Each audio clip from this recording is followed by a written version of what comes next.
What can you do to introduce the stress into your environment to become more proficient? And you said it's the timer. Yeah. Timer is the number one, like the go-to for people in the firearms industry right now. There's pros and cons to everything, but the timer is the easiest. If you spend $100 on a timer or whatever, it's really good because you get to measure your time for whatever drill you do. 1 R1s, 1 reload 1s, 3 reload 3s, or like Kyle, the MT drill, right? You have like a unit of measurement so you can tell if you're doing better or worse in terms of speed, right? And what that does is obviously, like I said earlier, the faster you do something, like in CrossFit, for example, the faster you do something, usually the uglier it gets if you don't have like really primed and like well trained movement patterns, right? So like you might see somebody that's an Olympic weightlifter do a squat snatch and you're like, damn, dude, that was really clean. Everything was good, kept the bar close, all this good stuff. And then you ask them to do 30 in a row, which is, I think it's Isabel, 30 in a row for time. And all of a sudden they go from this really clean bar path to like no hip connection, power snatches instead of squat snatches, no feet movement, low back starts rounding.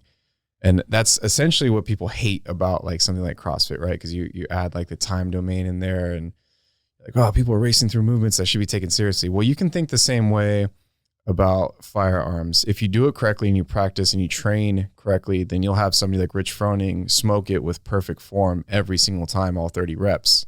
That's somebody who's well-trained, well thought out, right?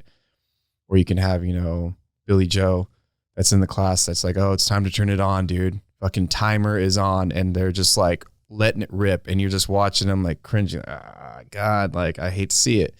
Well, it's the same thing with firearms training, right? So with firearms training, you might see somebody measure their 1 reload 1 and they're hitting like an A box at 3 to 5 yards. Mm-hmm. Okay, cool. That's pretty standard, right? You work this with dry fire and then you go to the range and now you're working it at the range and the timer is happening, but all of a sudden you just went through dry fire on your own and you were smoking it, right? And then you go to the range and you're completely fucking missing the A box. Okay, so that's where the timer kind of hurts you because maybe you're not getting full presentation. Maybe you're worried so much about that timer. You're gaming the drill. Yeah, you're gaming the drill, right? And it's becoming a thing that's no longer a unit of measurement. Now it's just actually a game for you. Mm-hmm. You know what I mean?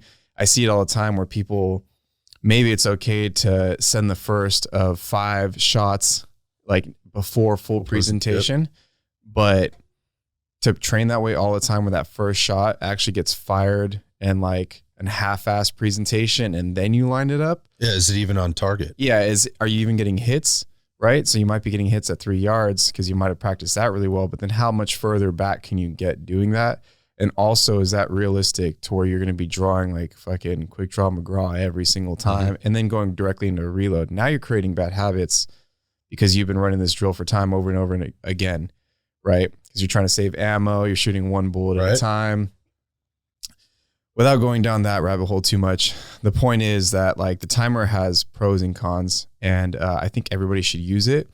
But there's also a point of diminishing returns where you ran all your things to understand how fast you are at certain drills. But then if you really start trying to burn it down and like you have to start doing weird shit that is probably not going to get you in a healthy position. Let's say for us, you and me, we like self-defense. That's all we train. Like today when we were at the gym, right? We weren't talking to Raul about competition jiu-jitsu. We were talking about like self-defense. This is self-defense. Yeah. It's just, it is what it is, right? So in that case, I don't want to create these habits of gaming a drill, not getting full presentation for only 1 shot, not follow-up shots leading into full presentation, and then like reholstering in catching my bullet right afterwards, and then not thinking about like, actually assessing the target, assessing my surroundings and all these things. Now you created bad habits because this timer you built this world around this timer. Around the timer, yeah. Right. And so I know like you and me, maybe we don't do that as often. Like we use the timer often, but we also don't get caught up in it. But believe it or not, that's what I've been seeing on the range with different groups. And then also on Instagram, that's the thing, dude. People like it's all time. Well, I think there's some reasons. I mean, you hit the pros and cons there. If I got to just add, I mean, with the timer, the first thing I would say is like, what's being stressed, right? What is being stressed? With the timer, it's mostly speeding it up, right? When people put the timer on, it's the first thing they think is I got to beat the clock, right? The timer could be used to slow you down as well. Yeah. And so sometimes it's about how you're applying the timer that can dictate whether or not you're getting good or not. But again, yes, generally the timer speeds you up, and there's a little bit of anxiety maybe that comes with, there's a little bit of anxiousness. I know I'm on the timer, right? And there's the gaming piece, like I want to beat the timer. So you're creating this little competition in your head, or maybe competition around the guys you're shooting with or the people you're shooting with on the range, which we'll get into in a second. But generally what ends up happening, and I think you articulated it this way, it's like your mechanics start to go, right? Because you're trying to game the drill and you're trying to figure out a way around maybe using high level of proficiency within your mechanics to get the gun out or get the shot off faster. Here's another piece about it that I think why you're seeing so much of it. And I debate this all day long with whoever wants to debate it. Much like CrossFit and how it got so popular was so quickly was there was a standard, there was data, right? And so that was created, and then everybody's like, well, if that's the number, I'm trying to beat the number, right? And then there was a way for us to share the workout and the number and create competition around it. And that was through the interwebs, right? It was posting it on Facebook, and now it's on Instagram. And so that's what you're seeing on Instagram all the time. It's like, well, so-and-so over here is doing this drill in this time, right? And that all of a sudden becomes the standard, when the reality of it is there is no standard, right? Somebody's created a standard somewhere, and now you're trying to beat that standard. Who says that should be your standard? And how practical, here goes back to the why, right? And the goal, how practical is, number one, the drill that you're doing, right? To whatever the application is that you need to apply to. And number two, putting that timer on top of that application. Does that really make any sense? And I think it can get easily lost when we're caught up in the game of, I want to be faster. I want to beat that guy. I want to post it for the gram, and that's a great point. Like in CrossFit, people recognize right away, if you race the clock every single workout in a 4 to 5 piece CrossFit training day, like, dude, you're fucking smoked. Your energy systems are done, and you could possibly hurt yourself. Now imagine that same principles being applied to firearms, except for maybe your energy systems aren't quite as taxed when we're talking about a timer. Yeah, it's a smaller movement, right? You're not using large, but you're shooting a gun groups. So it's scary as fuck. I'm getting to that argument. Like, it's not much of an argument, right? I mean, there's a whole nother level of risk. On top of that. Yeah. So, I mean, I definitely think that, it's like we always talk about, man.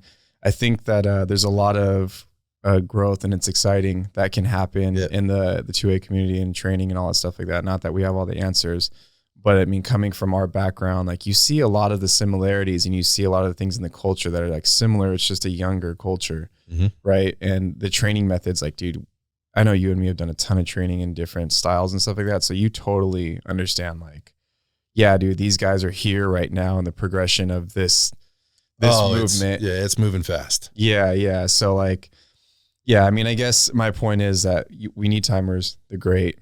Pros and cons. Just think about it. Right.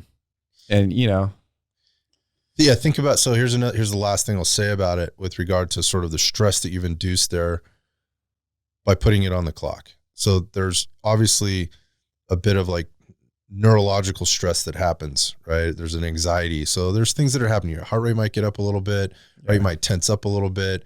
There's neuromuscular control at play here, or lack thereof. If you are tense, you're not relaxed. And these things all impact your mechanics. So you're ultimately impacting your physical performance, right? Or could be impacting your physical performance. Well, the heart rate alone getting built up, that alone is a good enough stimulus to understand, like, there's value in this. Correct. Yeah, correct. And I think anybody that's shot on the timer enough times, especially in a group of people, again, which we're going to get to in here in a second, what we're talking about. Like, it's now, but the challenge that I think it also brings, again, with the con is, all right, now I'm thinking about the timer rather than thinking about the mechanics. That's a con to it, right? When you sort of uncovered that a little bit. Then you have this data that you have, and you're evaluating the data, and the data is really telling you there's a couple things you should be measuring here. A, your time, right? And B, your accuracy, right? So I don't care if you can shoot super fast if your accuracy starts to tank, right? And generally speaking, when you get on the timer, accuracy can or will start to move away, right? Yeah. So you're not quite as accurate. But what are we diagnosing and what are we looking at to be faster, and why is that important? Like, is your sub-second draw really that important? I mean, I think people could argue, yeah, it's important if you're in a gnarly situation. But if you have a sub-second draw, but you can't put a shot or shots on target, does it matter? So we're looking at this data, we're looking at this sheet of paper with all these numbers on it, and how are we diagnosing how to get better? Are we doing it based on the data, or are we using the data as a tool, right? One of many things that we can be looking at, right? Again, there's a lot of other things. There's video we could be putting with that timer to see how we're doing it. No, that's so true. And like, that's the same thing with fitness too, right? You watch somebody's mechanics, like, dude, I PR'd. Dude, if I ever showed you the video of me deadlifting 515, you probably wouldn't work out with me I anymore. would never do another deadlift again because my back would hurt. The point is there are other tools you can add to the timer, right? Having your coach watch you, having your buddies watch you, getting some feedback. Video is extraordinarily important because I'm not diagnosing the problem or whether or not I'm getting better or not simply by the timer. And I think that's an important concept for people to understand as we kind of move through these things. Timers very easy to implement. You can do it at home with dry fire, and you can do it on the range. So it makes it very accessible and usable. There's a lot of utility in that timer, but I think to your point, just be careful about what you're doing, or maybe it's not careful. It's think about it.